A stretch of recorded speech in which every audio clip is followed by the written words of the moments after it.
In this video, I'm going to explain what a Google account is and the basic types of Google accounts. Google accounts are super useful. One organization that does search, but they offer a load of other services as well. And it's just worth understanding what you're getting into when you sign up for a Google account. So I'll explain that first and the basic types of Google accounts. And I'll also explain a little bit about other organizations and accounts that you can get to, but they're basically on the same principles.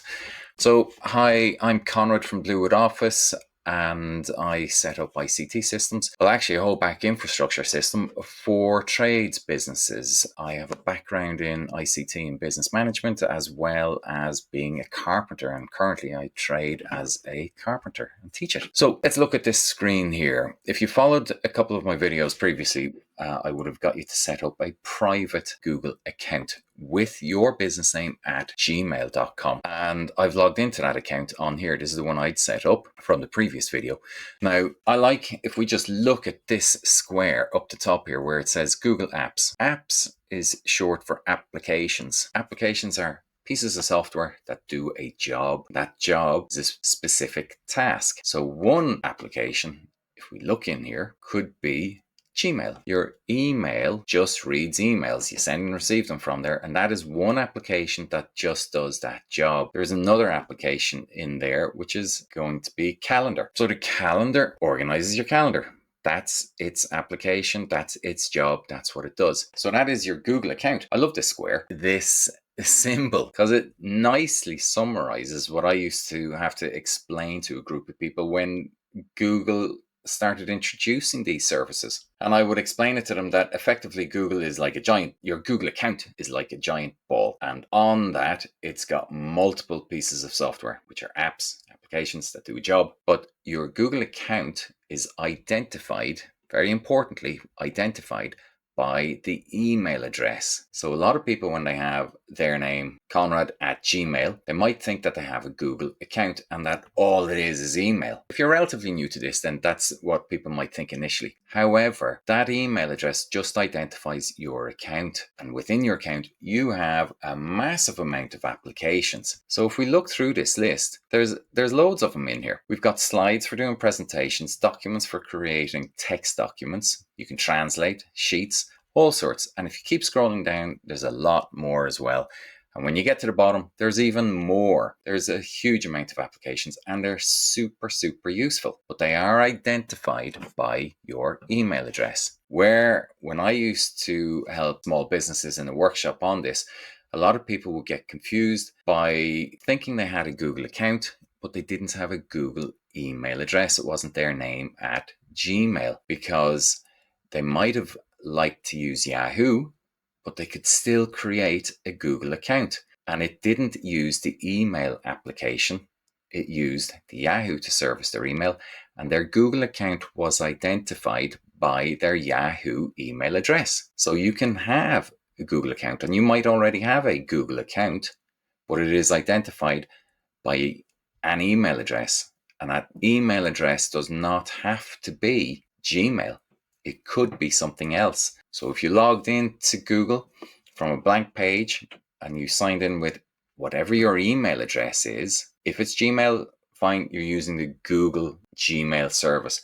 But if it's Yahoo, you can keep that, keep getting your email on Yahoo, but you can still avail of the other Google services. And what we've been talking about so far is what Google offer to people for technically free, at no cost financially, but there is a trade. And this is massively important because there are basically two types of Google accounts. There's the free Google account that you use, which is your name at gmail.com. And that is no cost to you. There is a trade because when you're using these services, there is a trade. So Google will offer to connect advertisers with you. They don't sell your information. They act as a concierge, and they will offer you adverts that are paid for by other people or you as a trades business. And if people are interested, they might click on those ads, and then the people advertising will have been charged by Google for that introduction. And that's the trade. You get ads in these services. Now, there is also another Google account and you don't have adverts in it, but you do pay for it financially. So let's look up Google Workspace. Click in here. Let's agree all of this. Google Workspace offer you a Google account as well, and you pay for it. So it's not, the trade is that you're financially paying for it, but you don't get adverts in it. And with that, you do get some extra applications. We're not going to get into how many applications you get into here, but what's important is you use this for your work. So this one can be set up to be your name at yourbusinessname.com. And that's really powerful. And not just that, but it can be a cloud-based infrastructure. So you might have people working for you as well. And if you imagine, let's take our Rubik's Cube. If you've got all these little cubes, people working for you, and you want to manage this whole entity, this is a single business domain. So you have someone working in the admin department, someone in the finance department, whereas our finance, it's about in the finance department, and you want them all to have their name at yourbusiness.com. Well, you can do that on Google Workspace and you pay for it. And that's a nice way to have it. They are the two basic types of Google accounts. Your free version, which is at gmail.com, or the paid version, your name at yourbusinessname.com, .co.uk, .org, whatever it is. Within those applications, let's go back to this window. There are very similar services. Now, if we click on this, there's a nice list for us. We've got Google Photos, Calendar, and as I said, Slides. If we keep looking down, there's a lot more in here. So throughout these videos, we'll be using these applications. I use these to set up IT infrastructures for organizations, a cloud infrastructure, and it's very useful.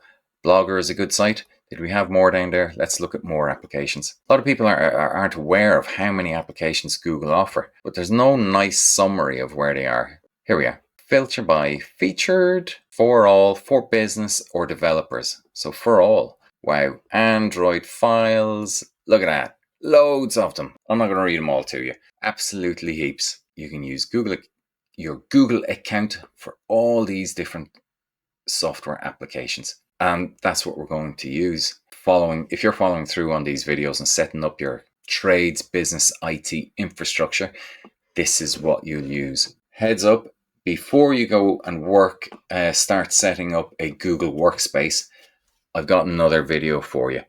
And it's where you can actually get your name at your business name for free for 5 user accounts. I don't know of any other organization that does this at the moment. When Google started doing this is when I started. This is going back a little while. When I was setting this up for organizations previously, Google used to offer 250 user accounts for free to get you on the original Google Workspace. Then it was reduced to 50 accounts, and then they reduced it to 10 accounts, and eventually you were allowed to have a couple of accounts, and they started charging. And those that were on the free account, so I actually got some free accounts when I started it off for myself, and I used it at my businessname.com.co.uk. They eventually told everybody, anyone that had a free account now is going to have to start paying for it. And that's over 15 or 20 years going back now. It was great. Now you pay for it. And there's not many other organizations that will give you free ones. But there is one. And that is where I currently have my business set up on that. And you get 5 free user accounts. Subscribe and like. Leave a comment in it below. And follow through on the blog. And I will have a link to another video where you'll be able to set up your business account on another IT infrastructure cloud provider for free. Very useful for tradespeople to keep your costs down. Okay, see you in the next one.